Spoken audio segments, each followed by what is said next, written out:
Naboth's vineyard. Some time later there was an incident involving a vineyard belonging to Naboth the Jezreelite. The vineyard was in Jezreel, close to the palace of Ahab king of Samaria. Ahab said to Naboth, "Let me have your vineyard to use for a vegetable garden, since it is close to my palace. In exchange, I will give you a better vineyard, or, if you prefer, I will pay you whatever it is worth." But Naboth replied, "The Lord forbid that I should give you the inheritance of my fathers."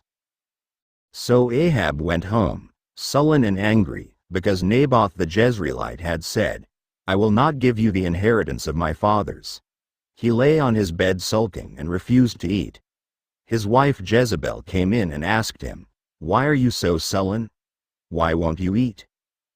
He answered her, "Because I said to Naboth the Jezreelite, 'Sell me your vineyard,' or if you prefer, I will give you another vineyard in its place." But he said, "I will not give you my vineyard." Jezebel his wife said, "Is this how you act as king over Israel? Get up and eat. Cheer up. I'll get you the vineyard of Naboth the Jezreelite." So she wrote letters in Ahab's name, placed his seal on them, and sent them to the elders and nobles who lived in Naboth's city with him. In those letters she wrote, "Proclaim a day of fasting and seat Naboth in a prominent place among the people. But seat 2 scoundrels opposite him and have them testify that he has cursed both God and the king. Then take him out and stone him to death." So the elders and nobles who lived in Naboth's city did as Jezebel directed in the letters she had written to them. They proclaimed a fast and seated Naboth in a prominent place among the people. Then 2 scoundrels came and sat opposite him and brought charges against Naboth before the people, saying, "Naboth has cursed both God and the king." So they took him outside the city and stoned him to death. Then they sent word to Jezebel, "Naboth has been stoned and is dead." As soon as Jezebel heard that Naboth had been stoned to death, she said to Ahab, "Get up and take possession of the vineyard of Naboth the Jezreelite that he refused to sell you. He is no longer alive, but dead." When Ahab heard that Naboth was dead, he got up and went down to take possession of Naboth's vineyard.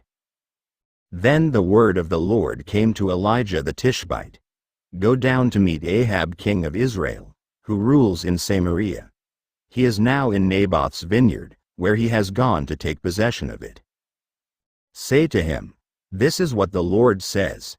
Have you not murdered a man and seized his property?' Then say to him, 'This is what the Lord says. In the place where dogs licked up Naboth's blood, dogs will lick up your blood, yes, yours.'"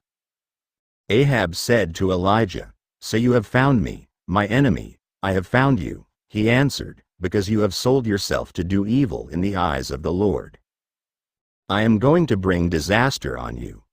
I will consume your descendants and cut off from Ahab every last male in Israel, slave or free.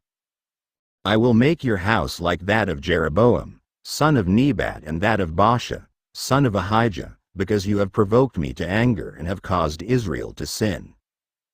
And also concerning Jezebel the Lord says, "Dogs will devour Jezebel by the wall of Jezreel. Dogs will eat those belonging to Ahab who die in the city, and the birds of the air will feed on those who die in the country." There was never a man like Ahab, who sold himself to do evil in the eyes of the Lord, urged on by Jezebel his wife. He behaved in the vilest manner by going after idols, like the Amorites the Lord drove out before Israel. When Ahab heard these words, he tore his clothes, put on sackcloth, and fasted. He lay in sackcloth and went around meekly. Then the word of the Lord came to Ahijah the Tishbite, "Have you noticed how Ahab has humbled himself before me?